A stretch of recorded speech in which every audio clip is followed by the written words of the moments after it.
Good morning.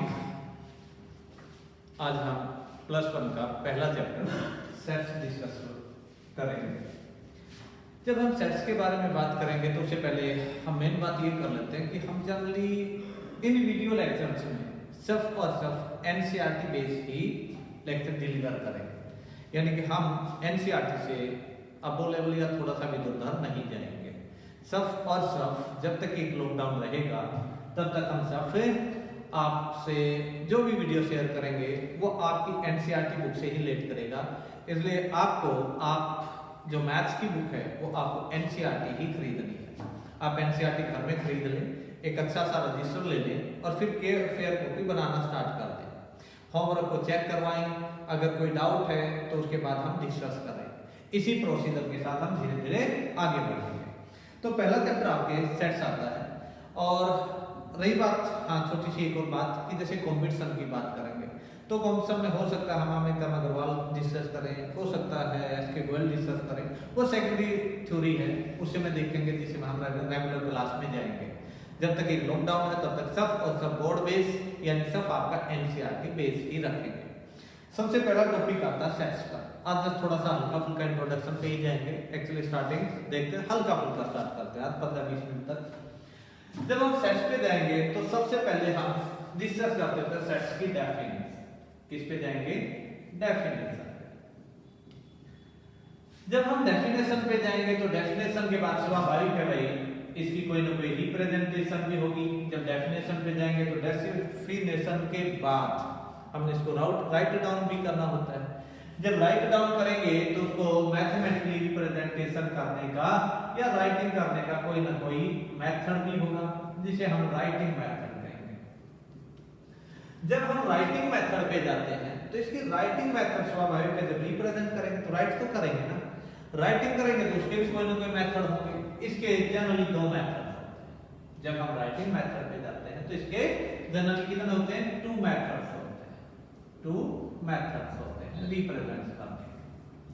अब ये methods को रिप्रेजेंट करने के बाद हम मोस्टली जब आपकी बुक में जाते हैं तो फिर हम इसके मेथड की रिप्रेजेंटेशन के बाद हम जाते हैं फिर types of method, types of sets.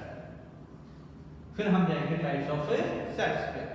जब टाइप ऑफ सेट्स में भी मोस्टली 2 ही टाइप के, वैसे जनरली 2 टाइप के होते हैं, वैसे तो ज्यादा होते हैं। फिर डिस्कस कर लेंगे कौन कौन से टाइप्स ऑफ सेट्स हम डिस्कस करेंगे। टाइप ऑफ सेट्स के बाद हम मोस्टली जाते हैं सबसेट्स पे, सबसेट्स पे। और जब सबसेट्स पे जाएंगे तो सबसेट्स के बाद जब हम बात करते हैं तो हम बात करते हैं वेन डायग्राम। और जब वेन डायग्राम से जब हम आगे बढ़ेंगे तो वेन डायग्राम के बाद आती है एक तरह से फॉर्मूला बेस्ड एप्लीकेशन।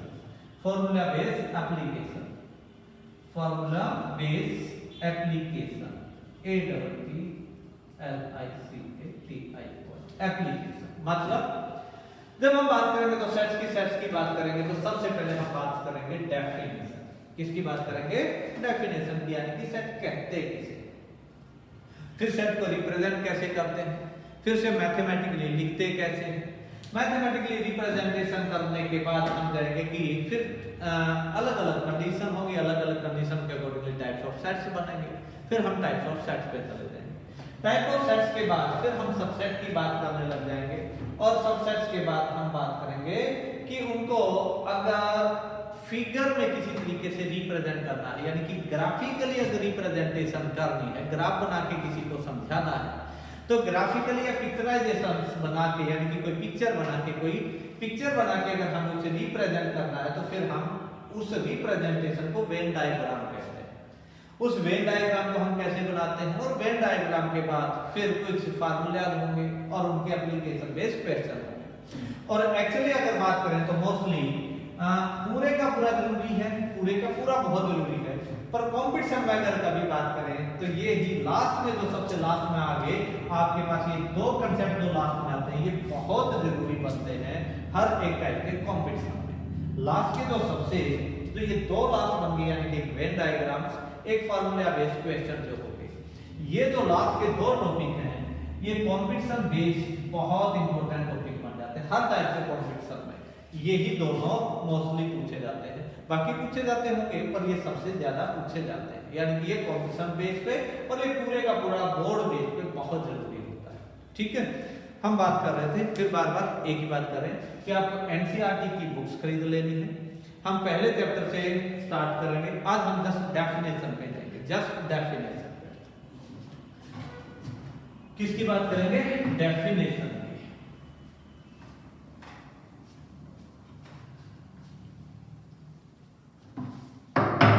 सेट्स की डेफिनेशन क्या कहते हैं?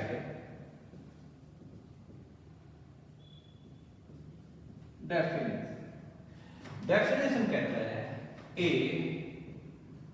well defined collection of objects. A well defined collection of objects is said to be set. A well defined collection of objects. ये well defined इस डेफिनेशन में दो वर्ड बहुत important है, एक आपका well defined और एक आपका collection। पहला एक आपका वेल डिफाइंड और एक आपका कलेक्शंस। वेल डिफाइंड का मतलब ये होता है कि अच्छे तरीके से परिभाषित। वेल डिफाइंड का मतलब क्या हुआ? अच्छे तरीके से परिभाषित। अच्छे तरीके से परिभाषित। तरीका कैसे लिखते हैं वो देख लेना भाई। अच्छे तरीके से परिभाषित। अब कहोगे सर ये अच्छे तरीके से परिभाषित का मतलब क्या, जरा समझाएंगे? पक्का बताएंगे, बस एक दो वे। अच्छे तरीके से परिभाषित कैसे? भाई अगर मैं ये कहूं कि 2 4 6 8 ये इवन नंबर है, ये क्या है? Even number. तो ये अच्छे तरीके से परिभाषित है भाई, क्योंकि वर्ल्ड में ऐसा कोई भी आदमी नहीं, या ऐसा कोई भी मैथमेटिशियन नहीं, या ऐसा कोई भी जानने वाला नहीं जो इसे ये कहे कि इवन नंबर है। नहीं है, कारण क्योंकि इवन नंबर की पूरे वर्ल्ड में डेफिनेशन सेम है। पूरे वर्ल्ड में डेफिनेशन सेम है। हर के वर्ल्ड के किसी भी हिस्से में जब किसी चीज को स्पेसिफाइड डिफाइन कर दिया जाता है हर किसी हिस्से के लिए, तो उसे हम वेल डिफाइंड कहते हैं। क्या कहते हैं? Well defined. जैसे पूरा वर्ल्ड ये मानता है कि 2 4 6 8 11 वगैरह ये इवन नंबर है, तो ये बात अच्छे तरीके से परिभाषित है, कारण क्योंकि ये डिफाइंड है कि हम इवन नंबर किसे कहते हैं, और वर्ल्ड में हर किसी के लिए इवन नंबर की डेफिनेशन सेम है, इसलिए हम उसे अच्छे तरीके से परिभाषित कहते हैं। जैसे अगर मैं ये कहूं 1 2 3 4 एंड सो ऑन, अगर मैं ये बात करूं तो इसका मतलब ये, मैंने अगर मैं ये कहूं कि ये नेचुरल नंबर है, क्या है? नेचुरल नंबर है, तो इसका मतलब ये पक्की बात है ये भी अच्छे तरीके से परिभाषित है। क्यों? क्योंकि दुनिया का हर एक आदमी जानता है कि ये नेचुरल नंबर या ये प्राकृतिक संख्याएं हर किसी में डिफाइंड है, हर जगह हर कोई किसी से नाम कुछ भी दे, पर ये सभी जानते हैं कि अगर मैं ये कह दूं कि नेचुरल नंबर है तो ये अच्छे तरीके से परिभाषित, इस पे कोई ऑब्जेक्शन नहीं कर सकता कि ऑटोमेटिकली, क्योंकि ये परिभाषित, ये डिफाइंड है ऑलरेडी मैथ्स में कि यही नेचुरल नंबर है। क्लियर? ओके, तो ये अच्छे तरीके से परिभाषित का मतलब सिर्फ इतना सा होता है कि इसमें कोई भी आदमी आप पे कोई ऑब्जेक्शन नहीं कर। दूसरी बात पे हम जाते हैं कलेक्शन, यानी कि पहली बात इसमें दो वर्ड की बात कर रहे थे हम, एक वर्ड था वेल डिफाइंड और दूसरा कौन सा था? कलेक्शन। अभी तक हम इसी पूरी पे नहीं गए, सिर्फ दो वर्ड पे जा रहे हैं, और आज दो वर्ड के बाद ही हम इसको खत्म भी कर लेंगे कि जहां पर भी हमें जाना है। ये हो गया आपके पास वेल डिफाइंड की मतलब वेल डिफाइंड। अब बारी है कलेक्शन। कलेक्शन का मतलब एक बात बताइए, जैसे मैं ये कह दूं कि मेरे पास, मैंने क्या किया, आप किसी भी चीज को ऐसे करते हैं, ये मार्कर की ही बात कर लेते हैं। मैंने किसी कंपनी का ये मार्कर ले लिया, फिर दूसरी कंपनी का एक मार्कर ले लिया, फिर तीसरी कंपनी का एक मार्कर ले लिया। मैंने अलग अलग 10 कंपनियों से मार्कर इकट्ठे कर लिए, और मैं क्या करूंगा कि मेरे पास 10 मार्कर का कलेक्शन है। क्या कहता हूं? 10 मार्कर का कलेक्शन है। कई बार हम क्या कहते होते हैं, यार मेरे पास मुंशी प्रेमचंद की स्टोरीज का कलेक्शन है। क्यों? अलग अलग स्टोरेज मेरे पास हैं। तो जब किसी एक पर्टिकुलर कोई चीज अलग अलग क्वालिटीज की मेरे पास होती है तो उसे हम उसका कलेक्शन कहते हैं। कई बार बचपन में आप लोगों ने भी ऐसा किया होगा कि अलग अलग क्वालिटी के कुछ क्वाइंट्स इकट्ठे कर लेते हो और कहते हो यार मेरे पास अलग बहुत से क्वाइंट्स का कलेक्शन है। पर याद रहे कलेक्शन में अलग अलग क्वालिटी ही काउंट होती है। मींस अगर मैं एक क्वाइन ले लूं, वन क्वाइन लिया सेम टाइप क्वाइन लिया मैंने सेम टाइप का मतलब मान लेते हैं मैंने उस क्वाइन को 1999 का ले लिया और इस क्वाइन के मैंने 100 सिक्के ले लिए। कितने लिए? 100। क्वांटिटी कितनी ले ली? 100। और अगर मैं बाई चांस ये कहूं कि मेरे पास 100 क्वाइंस का कलेक्शन है तो मैं ये कहूंगा कि या दूसरा ये कहेगा कि आप 100% गलत है। मींस कलेक्शन की डेफिनेशन का मतलब ये होता है कि आपके पास सेम कोई चीज हो पर क्वालिटी अलग अलग हर हाल में होनी चाहिए। अगर क्वालिटी सेम है तो किसी भी कीमत पे वो डिफरेंट यानी कि काउंटिंग में कलेक्शन नहीं कहलाती। कलेक्शन का मतलब सबसे इतना है कि अगर आपने 99 अगर ईयर के 100 क्वाइंस एक ही टाइप के सेम टाइप के अगर इकट्ठे कर लिए और आप कहते हो 100 क्वाइंस का कलेक्शन है तो वो कहेगा कि ये सबसे बड़ी बेवकूफी है। आपके पास 100 क्वाइंस का कलेक्शन नहीं है, सिर्फ आपके पास एक ही टाइप का एक ही क्वाइन है। अगर आप बाई चांस अगर मान लेते हैं आप 1900 से लेके और 2000 तक के अलग अलग ईयर्स के आप क्वाइन कलेक्ट कर लेते और तब ये कहते हैं कि मेरे पास 1900 से लेके 2000 तक के ये 100 क्वाइंस का मेरे पास कलेक्शन है तो सामने वाला पक्का कहता कि हाँ वाकई में आपके पास ये 100 क्वाइंस का कलेक्शन है। कलेक्शन का मतलब सिर्फ इतना सा ही होता है कि अगर मैं कुछ चीजों को सेम चीज को अलग अलग क्वालिटी के अकॉर्डिंगली यदि कलेक्ट कर लेता हूं तो उस कलेक्ट करने को ही इकट्ठा करने को ही हम मैथमेटिकली क्या कहते हैं? कलेक्शन कहते हैं। क्या कहते हैं? कलेक्शन कहते हैं। इस बात का ध्यान रखना। इसमें हमने दो ही चीजें डिस्कस की, एक डिस्कस की अच्छे तरीके से परिभाषित और दूसरी बात की है हमने कलेक्शन की, यानी कि a well defined collection of a objects. अच्छे तरीके से परिभाषित चीजों के समूह को ही हम क्या कहते हैं? हमें सेट कहते हैं। क्या कहते हैं? हमें सेट कहते हैं। अब थोड़ा सा आगे बढ़ते हैं। अगर हम सेट में दो चीजें बात कर लें, अब आ जाइए सेट के बाद हमने कही थी रिप्रेजेंटेशन। सेट की किसकी बात कर रहे थे? रिप्रेजेंटेशन। क्योंकि डेफिनेशन के बाद हम किसकी बात करते हैं? मैथमेटिकली रिप्रेजेंटेशन की। सेट को हमेशा कैपिटल लेटर से रिप्रेजेंट किया जाता है। किससे रिप्रेजेंट करते हैं? कैपिटल लेटर से रिप्रेजेंट होता है। कैपिटल लेटर से रिप्रेजेंट होता है। रिप्रेजेंटेशन किससे है? कैपिटल लेटर से रिप्रेजेंट होता है, जैसे A B C and so on. दूसरी बात, इसको एक सिंबॉलिकली लिखना हो तो हमेशा कर्ली ब्रैकेट में लिखा जाता है। जैसे मैं कहूं a इज इक्वल टू 2 4 6 और मैंने कहा it is a set, it is a set of 3 even number, 3 even positive number, 3 even positive, it is a set of 3 even positive number। अब मैंने इसको रिप्रेजेंट किससे किया? a से, कैपिटल लेटर से। जब मैं लिखने लगा तो मैंने दोनों साइड कौन से लगाए? Curly brackets. ये मस्ट है, आपको कर्ली ब्रैकेट्स की रिप्रेजेंटेशन अगर नहीं डालनी है तो ये सेट नहीं कहलाएगा, यानी कि वो लिखने का ढंग गलत कहलाएगा। आपको हर हाल में जब इसे रिप्रेजेंट करना था तो कैपिटल लेटर के साथ साथ ही में आपको इन साइन का, इन ब्रैकेट्स का भी ध्यान रखना था। ये भी कर्ली ब्रैकेट्स, ये इसकी आइडेंटिटी है। ये क्या है? इसकी आइडेंटिटी।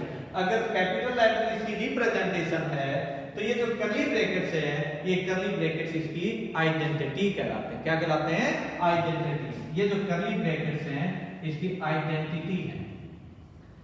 अब आ जाइए, ये जो आपने अब ध्यान से देखिए, मैंने क्या कहा? It is a set of 3 even positive numbers.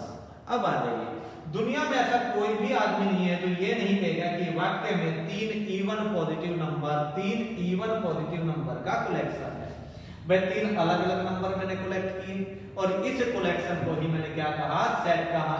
अब ये वेल डिफाइंड भी है। क्या ये वेल डिफाइंड? क्यों? क्योंकि वाक्य में सारी दुनिया मानती है कि 3 पॉजिटिव इवन नेचुरल नंबर ही है। समझ में आ गई? दूसरी बात, अब रिप्रेजेंटेशन देनी थी तो मैंने किससे दी? कैपिटल लेटर से और कर्ली ब्रैकेट से। क्लियर? जैसे अगर मैं कहूं B इज इक्वल, मैंने कहा अजय और विजय, और मैंने कहा इट इज ए सेट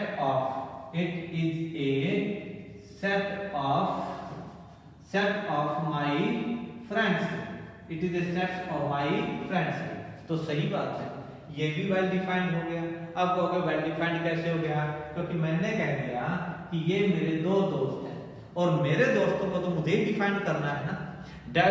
दोस्ती की डेफिनेशन एक तरह से सारी दुनिया जानती है कि इस टाइप की ही दोस्ती कहलाती है, पर दूसरी बात ये तो मुझे डिसाइड करना था ना कि ये मेरे 2 दोस्त हैं कि नहीं है। अब आप ऑब्जेक्शन करते रहो, क्योंकि मैंने तो ये कहा कि ये मेरे 2 दोस्त हैं, और जब मैंने ये बोल दिया कि ये मेरे 2 दोस्त हैं तो आपको ऑब्जेक्शन करने का कोई अधिकार है ऑटोमेटिकली नहीं रहता। अगर मैं ये कह देता अजय और विजय अब ये एक सेट है, डायरेक्ट कहता कि अब ये सेट है, तब नहीं था, क्योंकि तब ये डिफाइन नहीं किया था कि कौन अजय और कौन विजय। पर जब मैंने ये कह दिया कि ये मेरे 2 दोस्तों का सेट है तो ऑटोमेटिकली ये डिफाइन हो गया कि ये किस अजय और किस विजय की बात कर रहा है। तो ये बात ऑटोमेटिकली फिर किस में आ गई? वेल डिफाइंड में आ गई। जब तक मैं ये बात नहीं लिखता कि ये माय फ्रेंड्स का सेट है, तब तक ये सेट नहीं कहलाता। जैसे अगर मैं कहूं C is equal to Rajiv और इंदिरा, राजीव और इंदिरा, और अब मैं कहूं कि ये एक सेट है, क्योंकि ये 2 नाम का कलेक्शन तो है ना। किन्हीं नाम को, किन्हीं चीजों को, किन्हीं ऑब्जेक्ट को इकट्ठा लिखना, रिप्रेजेंट करना क्या कहलाता? सेट। पर एक बड़ी दिक्कत है, अब इसमें कलेक्शन तो पक्का है, लिखा भी उसी ढंग से है, पर अभी भी ये सेट नहीं है। क्यों? क्योंकि हमने ये नहीं बताया किस राजीव और किस इंदिरा की बात कर रहे हैं, क्योंकि अभी तक ये वेल डिफाइंड नहीं हुआ। अब जैसे अगर मैं बाई चांस ये कह दूं कि इंडियन प्राइम मिनिस्टर का सेट है, it is a set of 2 Indian prime minister. अब मुझसे पूछा क्या ये सेट है कि नहीं है? मैं कहूंगा हाँ पक्का है। कारण क्योंकि अब हमने ये राजीव और इंदिरा को डिफाइन कर दिया। हम किस राजीव और किस इंदिरा की बात कर रहे हैं? हम बात कर रहे हैं इंडियन प्राइम मिनिस्टर की, और ये वर्ल्ड फेमस या वर्ल्ड डिफाइंड है भाई कि हाँ वाकई में दोनों इंडियन प्राइम मिनिस्टर बने हैं। इन पे कोई ऑब्जेक्शन नहीं कर सकता। ये ऑटोमेटिकली कलेक्शन भी हो गया 2 नामों का, और ये वेल डिफाइंड भी हो गया, क्योंकि हम प्राइम मिनिस्टर की बात कर रहे हैं और सबको पता प्राइम मिनिस्टर किसे कहते हैं। इसलिए इस डेफिनेशन के हर एक वर्ड को ये सेटिस्फाई कर रहा है।